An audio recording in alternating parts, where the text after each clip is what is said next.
사랑이 많으시고 자비하신 하나님 아버지, 오늘도 우리와 함께해 주심을 감사합니다. 주일 아침 주님 앞에 나와 이렇게 예배를 드립니다. 오늘도 주님만을 온전히 바라보는 시간이 되게 하여 주시옵소서. 찬양하며 또 말씀 가운데 나아갈 때 하늘의 영광을 목도하는 복된 시간 되게 하여 주옵시고, 기도할 때 하늘 문이 활짝 열릴 수 있도록 도와주시옵소서. 감사를 드리며 예수님의 이름으로 기도드리옵나이다. 아멘. 네, 교회 소식 전해드리겠습니다. 99회 수원대 정기회가 내일 오후 1시부터 폐회식까지 수원제일교회에서 거행됩니다. 4월 암송구절을 지난주에 안 가져가신 분들이 좀 계신 것 같아서요. 챙기셔서 가져가시고 수시로 읽고 암송해 주시면 감사하겠습니다.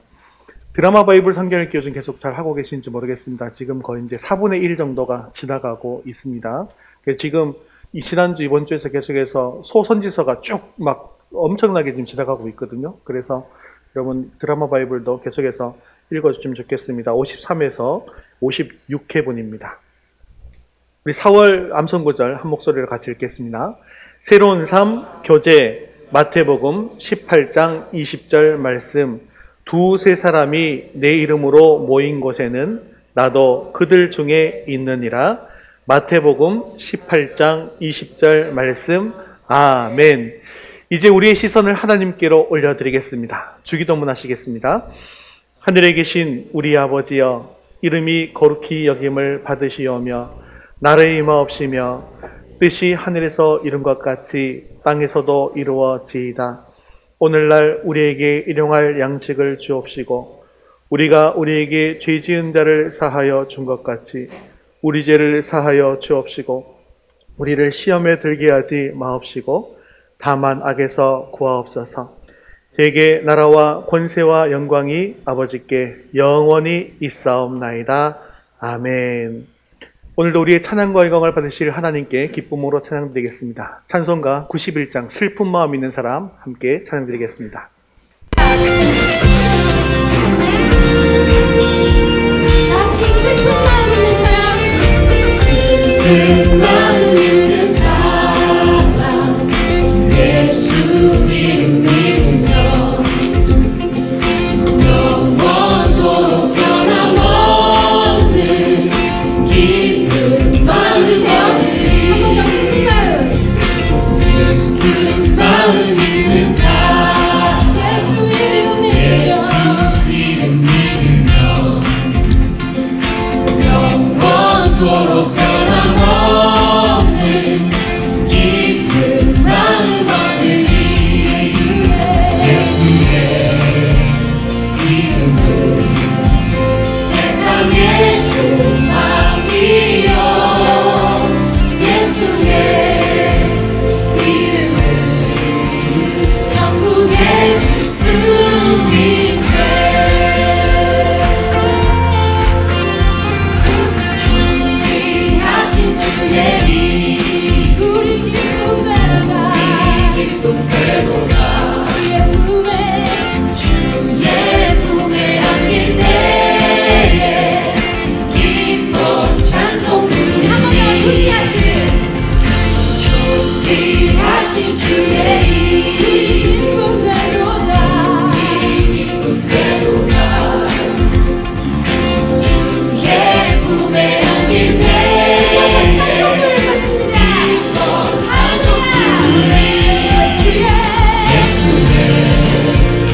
기뻐 찬송 부르리. 세상의 소망이여, 예수의 이름은 천국의 꿈일세. 예수의 이름은 세상의 소망이여, 예수의 이름은 천국의 꿈일세.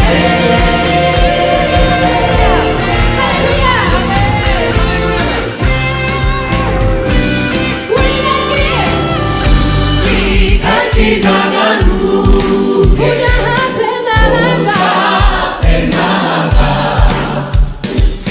왕께 경배하며 멸류관을 드리리.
소원이 하나 있네. 주님 다시 오실 그날까지 우리 가슴에 새긴 주의 십자가 사랑, 나의 교회를 사랑해 하네. 주의 교회를 향한 우리 마음, 희생과 포기와 가난과 고난, 하물며 죽음조차 우릴 막을 수 없네. 우리 교회는 이 땅에 희망.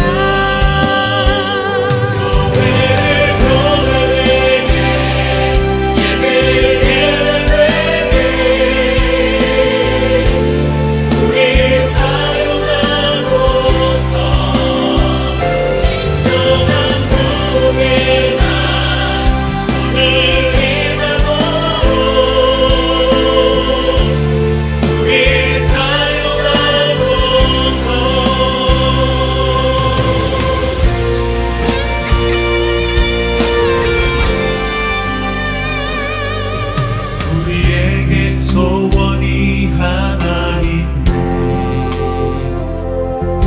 주님 다시 오실 그날까지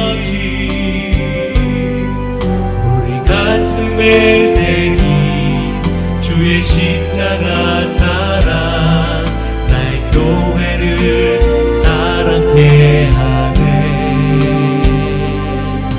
주의 교회를 향한 우리 마음,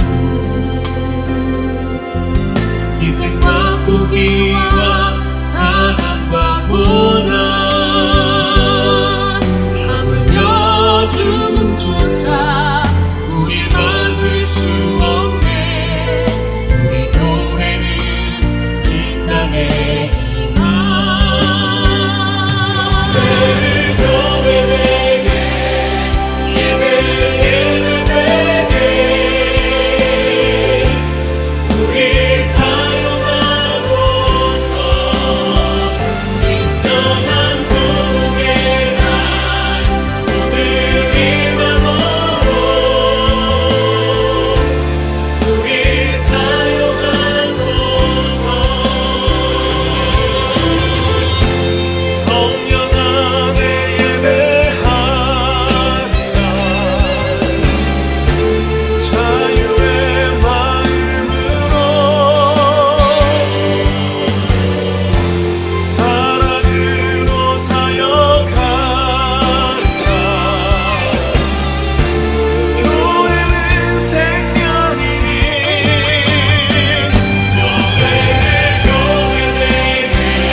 예배를 위해 한 목소리로 같이 기도하겠습니다.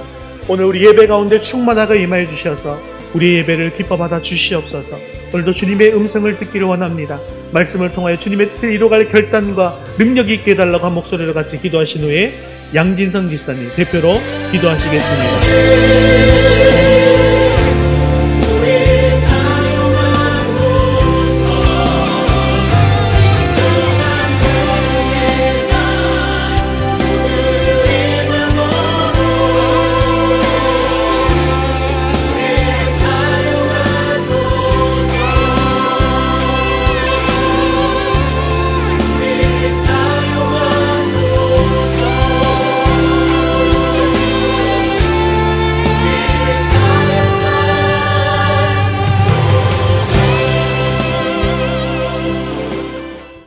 사랑해 주님 감사합니다. 주일을 허락해 주시고 교회에 나와 예배드릴 수 있도록 해주심에 감사드립니다. 이 시간 주님이 베풀어 주신 사랑과 은혜에 감사드리며 신령과 진정으로 예배드리길 원합니다. 주님, 주님의 크신 사랑에도 불구하고 오늘도 부끄러운 모습으로 주님 앞에 나왔습니다. 주님의 자녀로서 거룩하게 주님의 뜻대로 살아야 함에도 불구하고 한 주간 여러 모양으로 지은 모든 죄를 주님 앞에 내려놓으니 용서하여 주시고 정결한 마음으로 하나님만 예배하는 시간 되게 하여 주시옵소서. 하나님, 코로나 바이러스가 지속되고 있고 확진자가 점점 더 늘어나고 있습니다. 코로나로 고통받는 영혼들 친히 어루만져 주시고 생명의 기쁨을 얻는 은혜를 허락하여 주시옵소서. 백신 접종이 이루어지는 동안 부작용이 나타나지 않게 하시고 어느 한 사람도 접종받지 못하는 자가 없게 은혜 베풀어 주시옵소서. 코로나가 하루빨리 종식되어 일상이 회복되고 예배가 회복되게 하시고 우리 아이들이 하나님이 만드신 아름다운 세상을 마스크 없이 누릴 수 있게 은혜 베풀어 주시옵소서. 우리 위더스 교회 성도님들 각 가정과 사업과 자녀와 건강 가운데 늘 함께 하시사 어려움 없게 하시고 매일의 삶 속에서 하나님의 뜻을 분별할 수 있는 지혜를 주시며 이끄심 따라 살아가게 하시옵소서. 힘겹고 어려운 시기에도 우리들의 삶이 온전히 주님의 뜻을 이루며 주님의 삶을 본받으며 살아갈 수 있도록 이끌어 주시옵소서. 오늘도 단위에 세우신 목사님을 성령의 권능으로 붙들어 주시고 살아계신 하나님의 말씀과 영광만이 나타나는 귀한 시간 되게 하여 주시옵소서. 예배드리기 위해 이 자리에 모인 모든 자들을 축복하여 주시고 이 시간 드려지는 예배 주님 홀로 영광 받아 주시옵소서. 모든 것 감사드리며 예수님의 이름으로 기도드립니다. 아멘.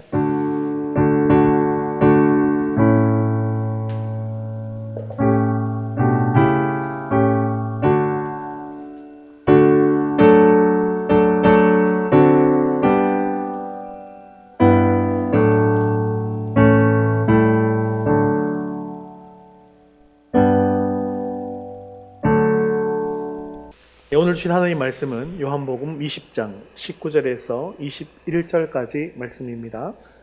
요한복음 20장 19절에서 21절까지 말씀 신약성경 183면에 있습니다. 우리 한 목소리로 천천히 함께 읽겠습니다. 이날 곧 안식 후 첫날 저녁 때에 제자들이 유대인들을 두려워하여 모인 곳의 문들을 닫았더니 예수께서 오사 가운데 서서 이르시되 너희에게 평강이 있을지어다. 이 말씀을 하시고 손과 옆구리를 보이시니 제자들이 주를 보고 기뻐하더라. 예수께서 또 이르시되 너희에게 평강이 있을지어다. 아버지께서 나를 보내신 것 같이 나도 너희를 보내노라. 아멘. 우리는 지난주 부활주의를 지냈습니다. 그리고 부활주일이 지난 또 한 주가 지난 주일을 맞이하게 되었는데요. 오늘 보시면 이 부활이 아직 붙어 있고 부활 꽃꽂이가 아직 그대로 있죠. 이유가 있습니다. 오늘은 부활주일 설교 2탄이기 때문에 그렇습니다. 지금은 세계적으로 엄청난 기업이 되었지만 이 스티브 잡스가 처음 회사를 만들었을 당시에 애플이라는 회사는 참 성장이 더뎠습니다. 물건은 굉장히 좋았는데요. 마케팅이 좋지 않았기 때문입니다. 그래서 그는 효율적인 이 마케팅 전략을 고민하고 있다가 당시 펩시콜라 사장이었던 존 스컬리라는 사람을 영입하기 위해서 찾아갔습니다. 이 존 스컬리라는 사람은 뛰어난 광고 전략으로 38세에 코카콜라의 사장이 된 입지적인 그런 인물이었습니다. 그리고 부동의 1위 코카콜라를 추월한 사람이기도 했습니다. 이런 대단한 사람이다 보니까 이 존 스컬리가 자기 인생이 이룰 수 있는 건 다 이루었다. 이미 자기가 명예도 가지고 있고 재물도 충분히 갖고 있기 때문에 이 애플, 신생회사인 애플 회사의 제안을 거절했습니다. 엄청난 연봉을 제안해도 꼼짝도 하지 않았습니다. 스티브 잡스는 마지막으로 이런 승부수를 던졌다고 합니다. 당신은 설탕물이나 팔면서 당신의 생애를 허비하겠습니까? 아니면 세상을 바꾸는 일에 당신의 인생을 던지겠습니까? 이 말에 존 스컬리는 마음을 바꾸어서 애플사로 자리를 옮기게 되었다고 합니다. 우리는 지난주일에 이 부활주일을 지나면서 부활의 능력을 힘입게 되었습니다. 또 부활의 능력을 회복하였습니다. 그렇다면 우리는 부활의 능력을 회복한 자로서 지금 내가 어떤 일을 하고 있는지 자신에게 질문을 한번 던져보시기를 바랍니다. 혹시 나는 부활의 능력을 회복했지만 내 인생을 허비하고 있는 것은 아닌지, 아니면 하나님께서 주신 사명으로 세상을 바꾸는 일에 자신을 던질 것인지 말입니다. 만약 하나님께서 주신 이 땅에서의 사명을 우리가 다하지 못하게 되어진다면 우리는 하나님께서 주신 귀중한 인생을 허비하고 낭비한 인생이 되고 말기 때문입니다. 오늘 말씀을 통해서 저와 여러분 모두가 부활의 능력을 받은 자로서 주님께서 보내신 이 사명을 다할 수 있는 능력을 힘입는 복된 시간 될 수 있기를 주님의 이름으로 축원합니다. 우리 첫 번째 같이 한번 읽어보겠습니다. 사명자가 됩시다. 우리 요한복음 20장 21절 말씀 같이 읽겠습니다. 예수께서 또 이르시되 너희에게 평강이 있을지어다. 아버지께서 나를 보내신 것 같이 나도 너희를 보내느라. 오늘 말씀에 예수님께서는 아버지께서 나를 보내신 것 같이 나도 너희를 보낸다라고 말씀하고 계십니다. 영어에서 미션, 즉 해석하면 사명이잖아요. 이 말은 보내다라는 의미의 라틴어에서 유래한 단어입니다. 우리가 이 땅에 와서 살고 있는 것은 그냥 거저 와서 거저 살고 있는 것이 아니라는 것이죠. 사명을 가지고 이 땅에 보내졌다라는 것입니다. 즉 십자가의 복음을 믿고 부활하신 예수님을 믿어서 하나님의 백성이 되어진다라고 하는 것은 사명자가 된다라는 의미라는 것이죠. 오늘 읽은 21절 말씀에는 아버지께서 예수님을 보내신 것처럼 예수님도 우리를 세상에 보내신다라고 말씀하고 있습니다. 아버지께서 예수님을 보내실 때 사명을 가지고 예수님을 이 땅에 보내셨죠. 그 사명이 무엇입니까? 자기의 생명을 다 바쳐서 죽어가는 죄인들에게 생명의 길을 열어주는 것이 바로 예수님의 사명이었습니다. 그래서 예수님은 처음부터 자신의 사명이 무엇인지를 너무나도 분명하고 선명하게 알고 계셨고 늘 이 사명 의식을 가지고 살아가셨습니다. 어린 시절인 12살 때부터 이미 나는 아버지의 일을 해야 한다라고 말씀하셨죠. 그리고 십자가상에서 죽기 직전에 뭐라고 말씀하셨습니까? 다 이루었다라고 말씀하셨습니다. 이렇게 예수님은 아버지께서 자신에게 주신 그 사명을 완전히 다 이루는 삶을 사셨다는 것이죠. 이런 예수님께서 이제는 우리를 이 땅에 보내시면서 우리에게 사명을 주시고 계시다는 것입니다. 이 땅에 오셔서 모든 것을 이루신 예수님께서 이제 우리도 주님께서 이루셨던 그 삶을 따라서 살아야 한다라고 말씀하신다는 것이죠. 교회는 바로 이 예수님의 명령으로 인해서 시작된 것입니다. 예수님의 명령은 오늘날 모든 그리스도인들의 의무이기도 하다는 것이죠. 우리를 보내신 예수님의 명령에 따라 예수님을 믿는 성도들은 보내심을 받은 자가 되었습니다. 그리고 성도들의 모임인 교회는 보내심을 받은 자들의 모임이라는 것이죠. 이 순서를 여러분 잘 기억하셔야 합니다. 사실 교회라는 말의 헬라어는요, 에클레시아죠. 즉 부르심을 받은 사람들의 모임이다라는 그런 뜻입니다. 즉 예수님을 믿어서 부르심을 받은 우리가 모여서 예배드리는 그 모임이 바로 에클레시아, 교회라는 것이죠. 그러면 부르심을 받았다고 하는데 우리는 교회로 부르심을 받았다는 것이 아니에요. 어디로 부르심을 받았다는 거예요? 사명으로의 부르심을 받았다는 것입니다. 그래서 우리는 보내심을 받은 성도다라 그랬잖아요. 그죠? 그래서 부르심을 받았다, 사명으로서의 부르심을 받은 우리가 교회로 부르심을 받아서 교회에서 예배만 드리고 끝나서는 안 되겠다라는 것이죠. 그래서 엄밀히 교회는요, 모이는 교회와 흩어지는 교회가 있더라는 것입니다. 그래서 모여서 하나님을 예배하고 찬양하고 성령의 능력을 힘입어서는 그대로 끝나서 안 된다는 거예요. 엄밀히 교회는 보내심을 받은 사람들의 모임입니다. 그래서 예배를 드린 후에 개개인은 세상으로 보내심을 받아야 한다는 것이죠. 흩어지는 교회가 되어야 한다는 것입니다. 안식 후 첫날 부활하신 예수님께서 제자들에게 나타나셔서 마지막 명령을 주시는 과정이 오늘 우리 본문 20장에 나타나고 있는데요.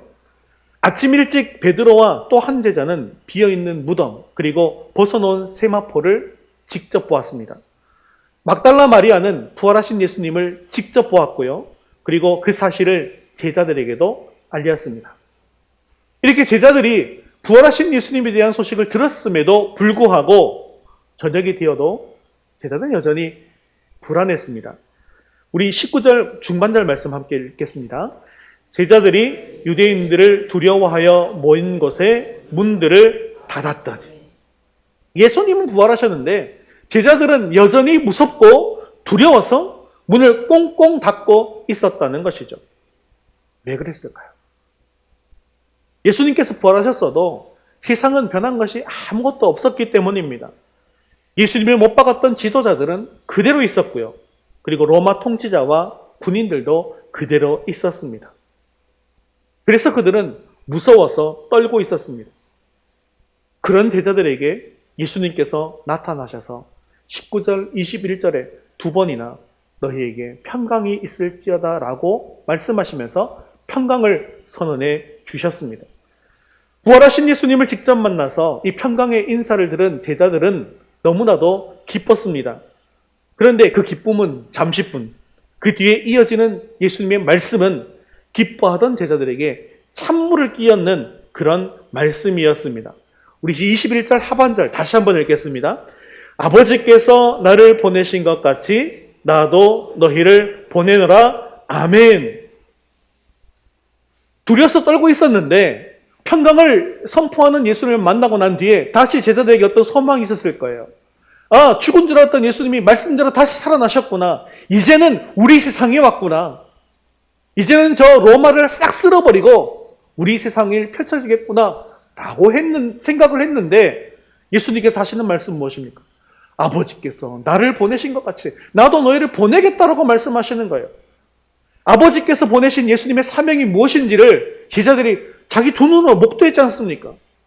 아버지께서 예수님을 보내신 사명이 무엇이었습니까? 결국은 십자가에 달려 비참하게 죽는 것이었다는 것이죠. 그러다 보니까 우리도 그러면 십자가에 달려 죽게 되어지는 것인가? 라는 또 두려움이 생기지 않았겠습니까? 이러한 현실적인 걱정과 두려움을 가지고 문을 닫고 있는 그런 상황에서 다시 너희들은 나가야 한다라고 말하는 그런 예수님의 명령에 제자들은 어처구니가 없었을 것입니다. 하지만 이렇게 다시 나가라, 내가 너희를 보낸다라고 하는 명령이 바로 그들의 사명이자 우리들의 사명인 것을 기억할 수 있기를 바랍니다. 그렇습니다. 하나님의 백성은 자기의 사명이 무엇인가를 알고 그 사명에 충실한 삶을 살아야 합니다. 그러면 사명에 충실한 삶이 무엇일까요? 바로 예수님처럼 우리가 살아가는 거예요.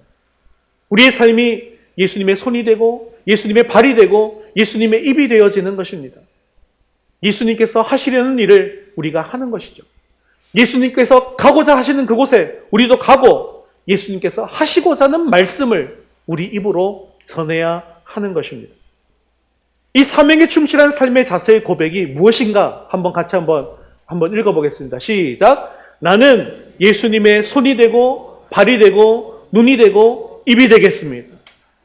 이것이 바로 사명에 충실한 우리 인생의 삶의 자세라는 것이죠.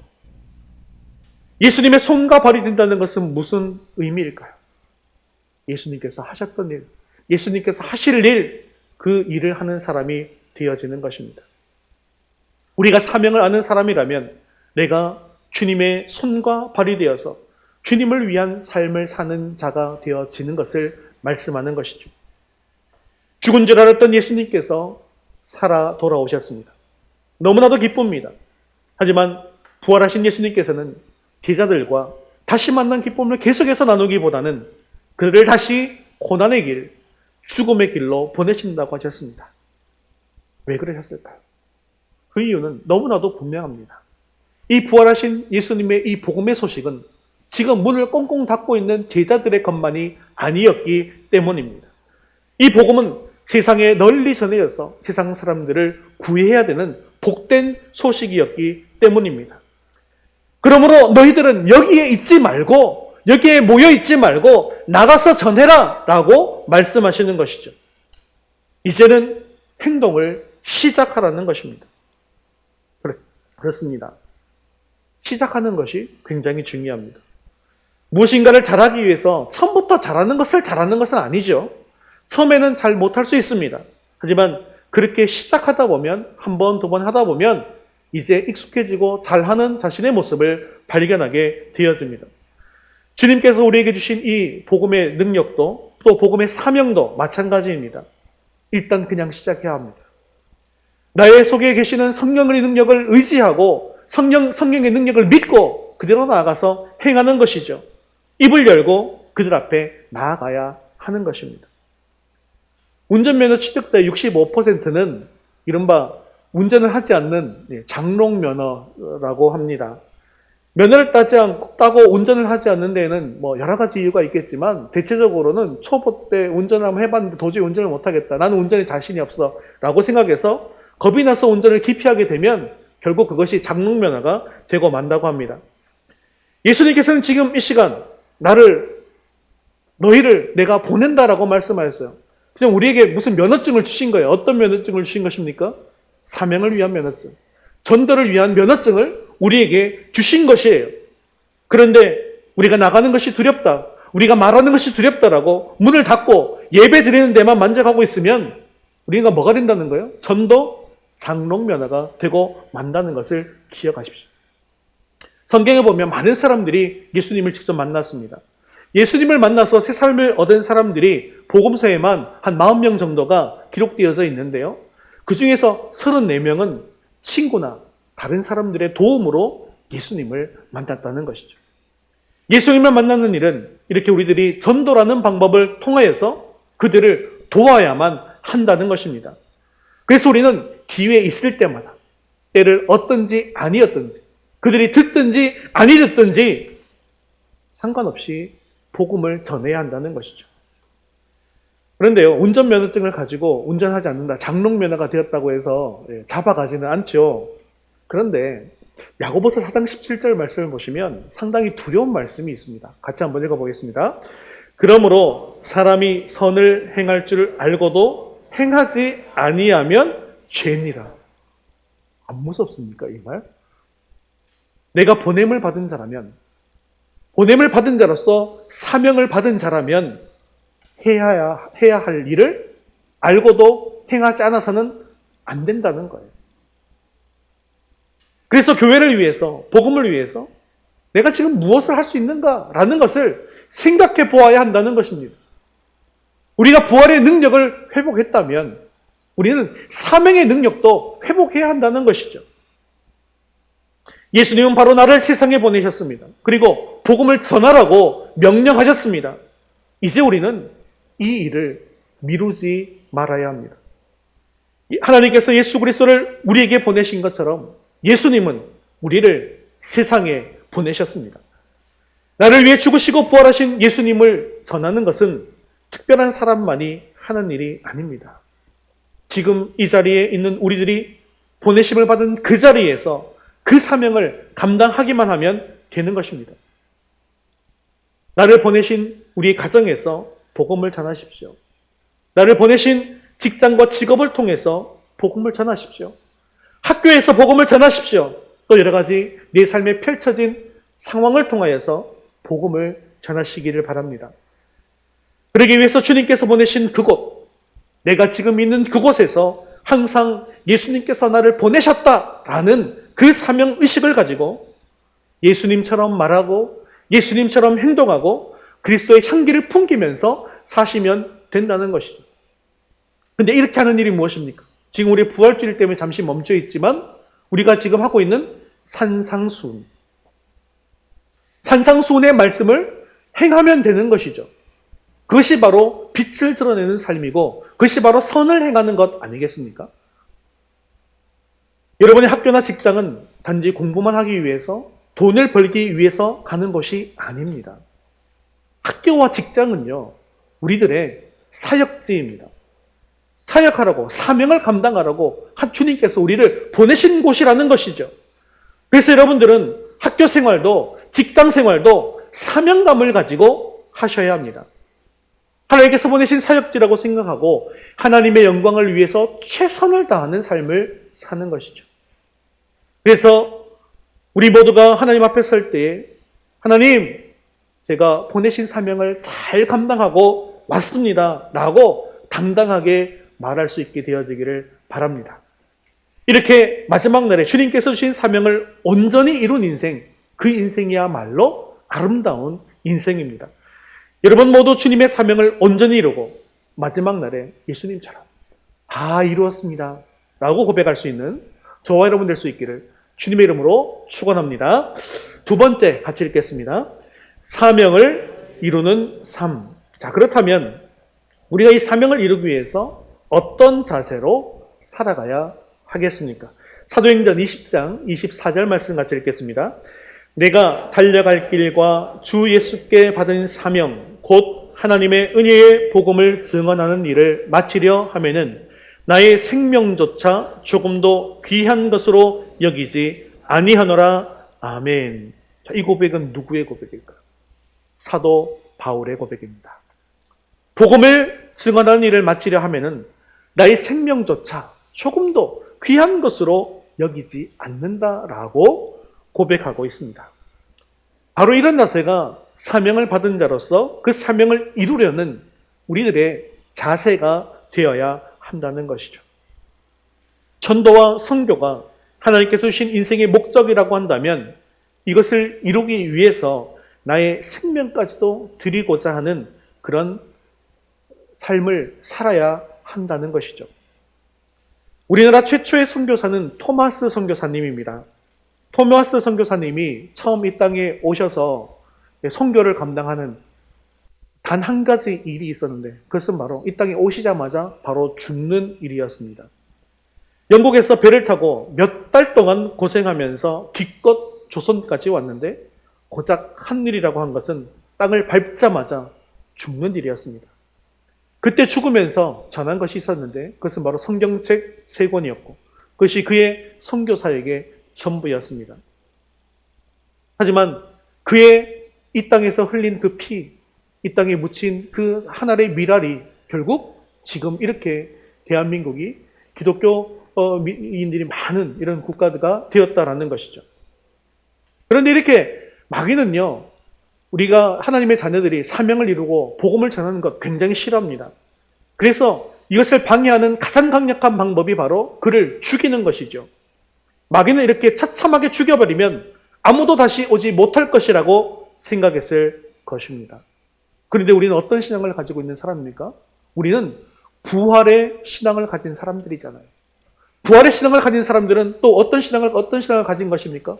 보내신 그 사명을 받은 사람들이잖아요. 죽었다고 끝이 아닙니다. 부활의 신앙을 가지고 죽음을 전혀 두려워하지 않고 보내신 사명을 받은 또 다른 선교사님들이 계속해서 이 땅에 들어왔습니다.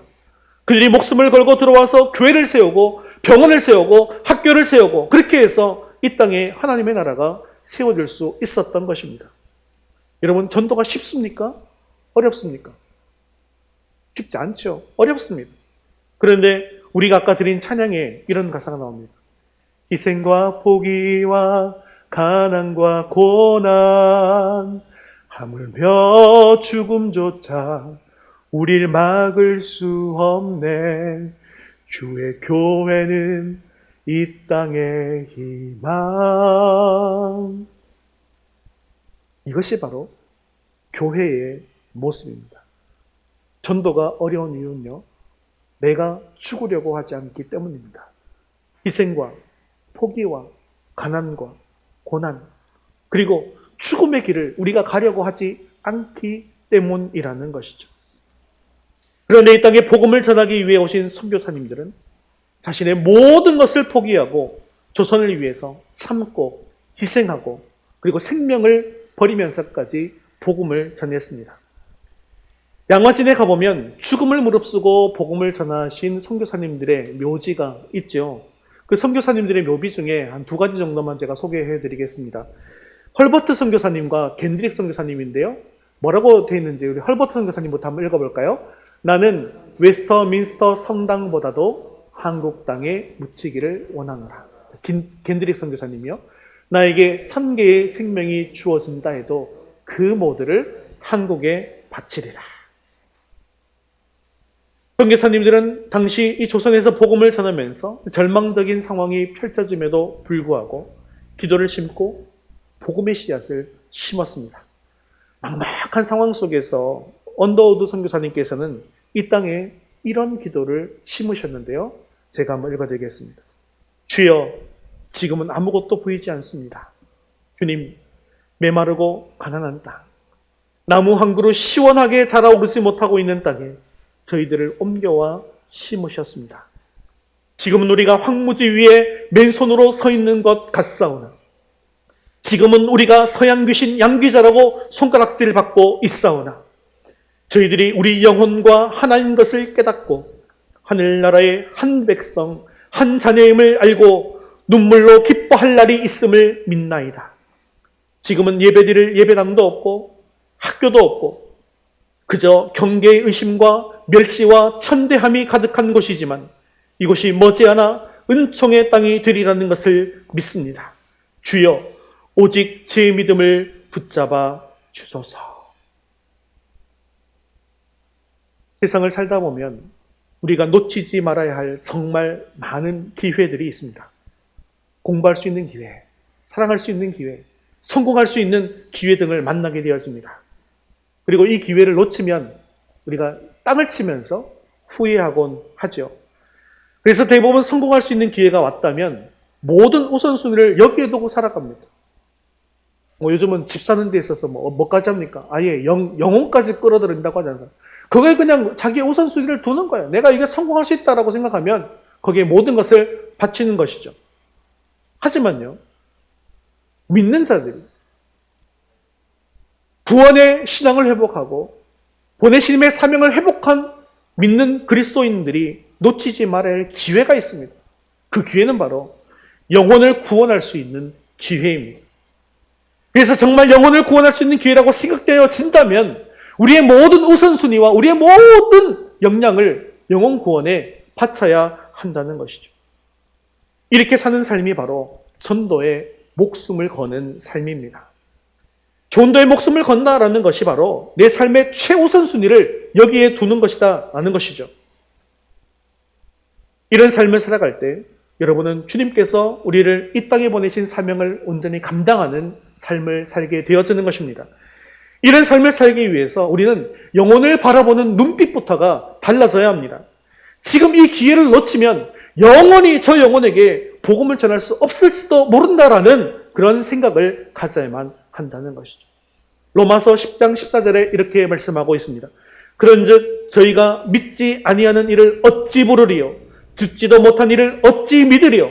전파하는 자가 없이 어찌 들으리요? 그렇습니다. 우리가 복음을 전하지 않으면 그들은 결코 복음을 들을 수 없습니다. 그리고 기회는 영원히 있는 것이 아닙니다. 보내심을 받은 지금 이 기회가 지나가면 나를 지나친 그 영혼들에게 영원히 복음을 전할 수 없을 수도 있기 때문입니다. 지금 나에게 주어진 이 보내신 사명을 놓치지 마시고 다시 한번 주의 복음을 전하는 저와 여러분 될 수 있기를 주님의 이름으로 축원합니다. 우리 세 번째 같이 읽겠습니다. 사명의 회복을 위해 기도합시다. 어떤 교회가 좋은 교회고 힘이 있는 교회일까요? 전도의 사명을 다하는 교회겠죠. 그래서 전도를 위해서 기도하는 교인이 많은 교회, 나는 전도를 위해서 부름받았습니다 라고 고백하는 교인이 많은 교회, 그 교인이 바로 건강한 교회이고 힘이 있는 교회인 것입니다. 예수님은 죄인들을 구원하기 위해서 이곳저곳을 다니시면서 전도하셨고 전도하시기 전에 가장 먼저 기도부터 하셨습니다. 그렇습니다. 우리의 마음속에 품고 있는 VIP를 주님께로 인도하기 위해서 가장 먼저 시작해야 하는 것은 그 영혼을 위해서 힘써서 기도하는 것입니다. 이렇게 기도부터 시작했다면 전도의 사명이 회복되어지고 그리고 비로소 마귀와의 영적 전쟁이 시작되는 것입니다. 그런데 마귀가 이 자기에게 속한 영혼을 쉽게 빼앗기고자 하겠습니까? 온갖 방해를 하겠죠. 그럴 때 우리가 포기하면 되겠습니까? 안 되겠죠. 그래서 우리는 기도의 힘을, 기도의 능력을 힘입어야 한다는 것입니다. 이엠 바운스가 기도에 관해서 말하기를 하나님은 기도 없는 사람을 결코 사용하지 않으신다라고 했습니다. 전도는 하나님 자녀의 사명이며 하나님 나라에 있어서 가장 중요한 일인데 기도하지 않고 이 일이 되겠습니까? 사랑하는 성도 여러분, 이 사명을 감당하기 위해서 우리가 매일매일 기도를 다시 시작합시다. 믿지 않는 우리의 가족들, 믿지 않는 우리의 자녀들, 다섯의 VIP, 또한 누구인지 모르지만 나를 우연히 만나게 되어질 그 사람을 위해서 기도하시기를 바랍니다. 이번 주에 가피풀몰에 좀 들어갔다가 1위 도서가 따라하는 기도라는 책이 있길래 그 책을 구매를 했습니다. 보니까 기도의 종류별로 해서 기도를 쭉 이분이 이렇게 적어 놓은 건데요. 유튜브에 기도의 잠재기 TV라고 해서 따라하는 기도 채널이 있더라고요. 기도 시리즈 채널이 있는데 그 채널 그대로 책을 이렇게 옮겨온 것이었더라고요. 그래서 내가 카톡으로 가족 구원을 위한 기도라는 그분의 동영상을 보내드리겠습니다. 그래서 그 가족 구원을 위한 기도인데 가족뿐만 아니라 모든 구원받지 못한 자들을 위한 기도 내용들이 쭉 있어요. 한 12분 정도 이렇게 그분이 계속 기도를 합니다. 그래서 그분이 하는 기도를 따라서 하라는 거예요. 기도문이 적혀 있으니까 보면서 같이 따라서 기도를 하라는 것인데 그렇게 해서 기도의 지경을 조금씩 넓혀가시길 바랍니다. 그뿐만 아니라 그 책 굳이 안 사셔도 제가 책하고 보니까 똑같아요. 똑같은데 구원을 위한 기도가 그 책에는 없더라고요. 그런데 그 기도 다른 내용들도 많이 있습니다. 그래서 그 채널에 들어가셔서 있는 기도문들을 쭉 보시면서 같이 따라서 기도를 많이 하시면 좋겠다라는 그런 생각을 했습니다. 이렇게 매일매일 기도하는 시간을 정하시고 내가 이 구원을 위해서 정말 내가 목숨을 내어놓겠습니다라는 그런 심정을 가지시고 여러분 기도를 시작할 수 있게 되어지기를 바랍니다. 그렇습니다. 이 전도는 영적 선장의 지름길입니다. 또한 전도는 축복과 상을 받는 일입니다. 또한 전도가 바로 주님의 그 사랑을 실천하는 일입니다. 주님께서 우리를 보내신 이 사명을 회복하기 위해서 더욱더 힘써 기도하는 저와 여러분 될 수 있기를 주님의 이름으로 축원합니다. 말씀을 맺겠습니다. 사랑하는 성도 여러분, 여러분은 어디에 삶의 목적을 두고 살아가고 있으십니까? 여러분과 저는 왜 이 땅에 오게 되었습니까? 우리 인생의 목적이 과연 무엇일까요? 주님은 우리가 사명자의 삶, 전도의 삶을 살기를 원하십니다. 사명자의 삶이란 지옥으로 달려가는 자들을 하나님께로 인도하는 일입니다. 전도는 소망이 없는 죄인을 생명길로 인도하는 일로서 하나님께서 가장 기뻐하시는 일입니다. 그렇기 때문에 사명자로서 전도는 해도 되고 안 해도 되는 선택사항이 아닙니다. 우리 인생이 가장 아름다운 것은 주님의 사명을 온전히 이룰 때입니다. 나의 목적을 이룰 때 아름다운 인생이 되는 것이 아니라 하나님께서 주신 주님의 목적을 이룰 때 아름다운 인생이 되어지는 것이죠. 바로 나의 인생이 하나님의 사명을 이루는 그런 복된 인생이 될 수 있기를 주님의 이름으로 축원합니다. 다니엘서 12장 3절에 많은 사람을 옳은 대로 돌아오게 한 자는 별과 같이 영원토록 빛나리라 라고 말씀해 주셨습니다. 여러분 모두가 정말 많은 사람들을 생명의 길로 인도하여서 천국에서 영원토록 빛나는 영광의 면류관을 받아 누릴 수 있게 되어지기를 주님의 이름으로 축원합니다. 우리 자리에서 일어나셔서 다시 복음 앞에 함께 찬양드리고 기도와 축도로 예배를 마치겠습니다.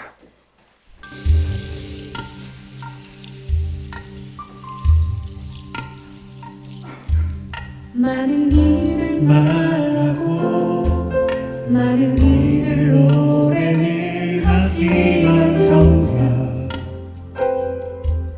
가진 않는 길 두려운 생각보다 많이 힘들고 험한 길보단 그저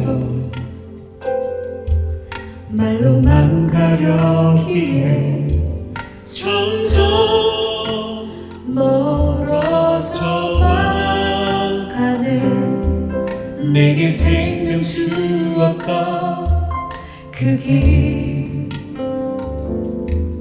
점점 이용하려 하는 내게 사랑 주었던 그 길 다시 복음 앞에 내 영혼 성에 주님 만난 그때 나 다시 돌아와 주님께 예배드리며 다시 십자가의 길 걸으리.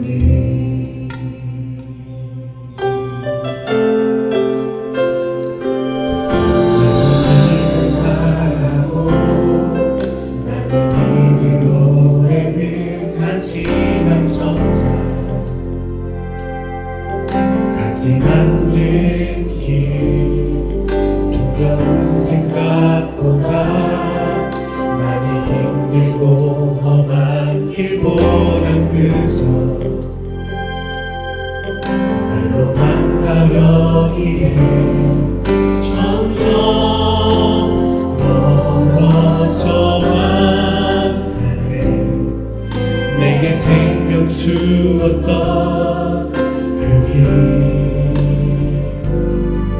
점점 이용하려 하는 내게 사랑 주었던 그 일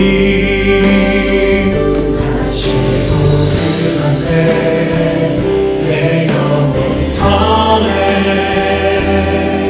주님 만난 그때 다시 돌아가 주님께 예배드리며 다시 십자가의 길 걸으리. 점점 멀어져만 내게 생명 주었던 그 점점 이용하려 하네. 내게 사랑 주었던 그 길 다시 복음 앞에 내 영혼 성에 주님 만난 그때 나 다시 돌아가 주님께 예배드리며 다시 십자가의 길 걸으리. 다시 복음 앞으로 나아갑시다. 복음 앞에 내 영혼 성에 주님 만난 그때 나 다시 돌아가 주님께 예배드리며 다시 십자가의 길 걸으리.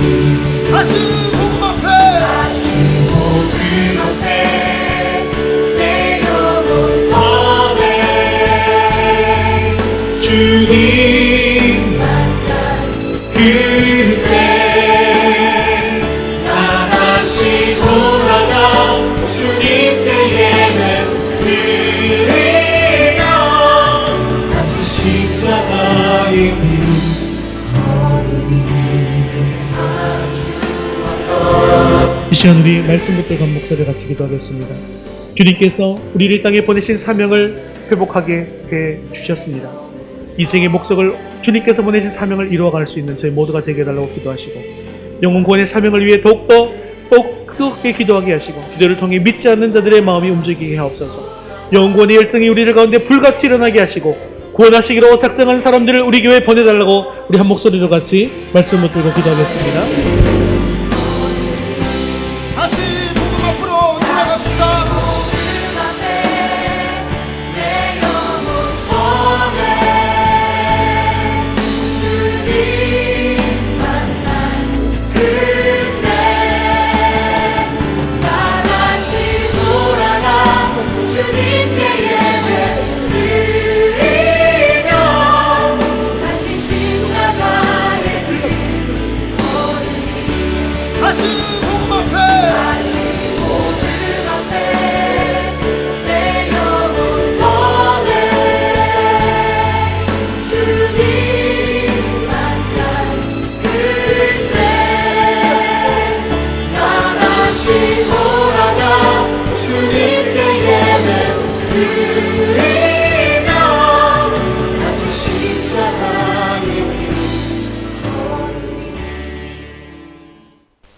사랑이 많으시고 자비로우신 하나님 아버지, 오늘 귀한 하나님의 말씀을 더해 주심을 감사합니다.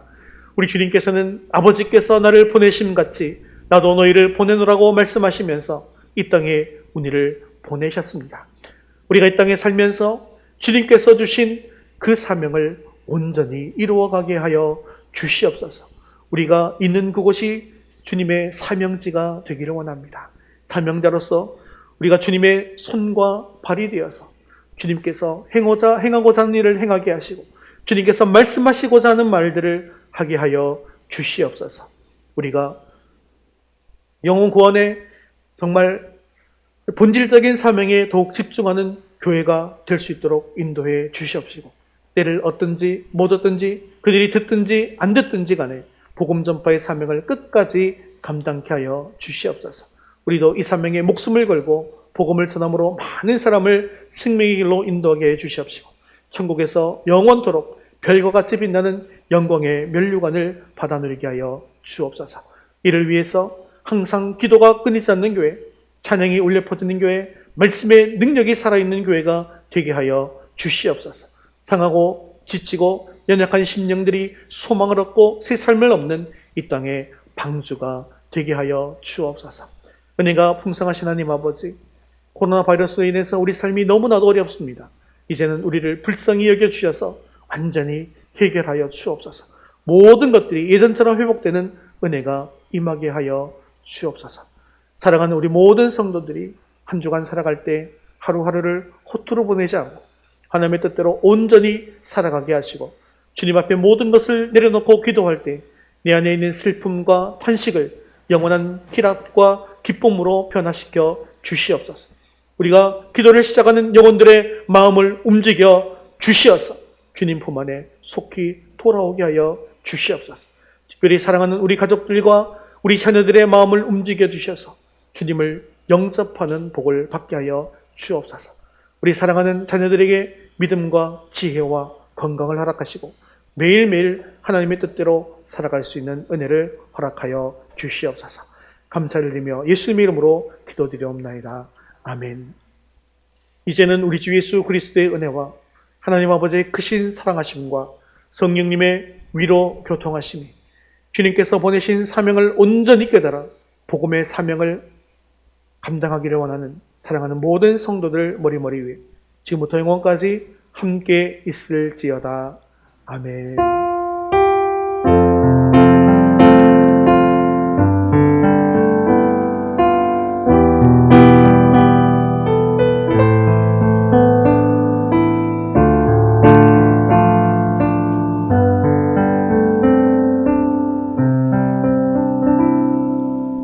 우리 4월 파송 찬양 주 예수 기뻐 찬양에 우리 박수하면서 찬양 드리겠습니다.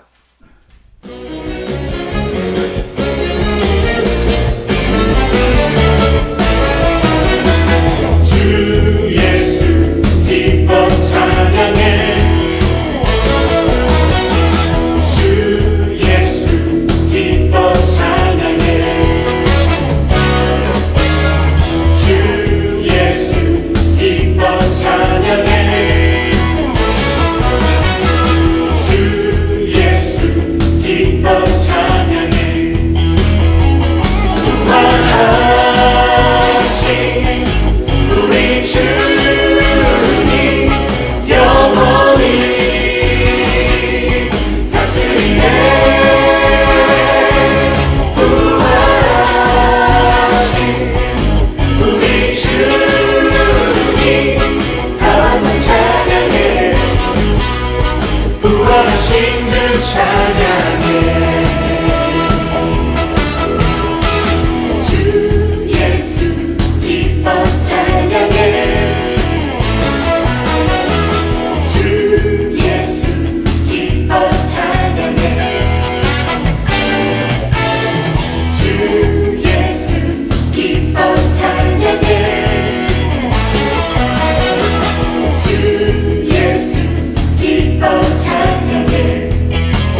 이제 찬양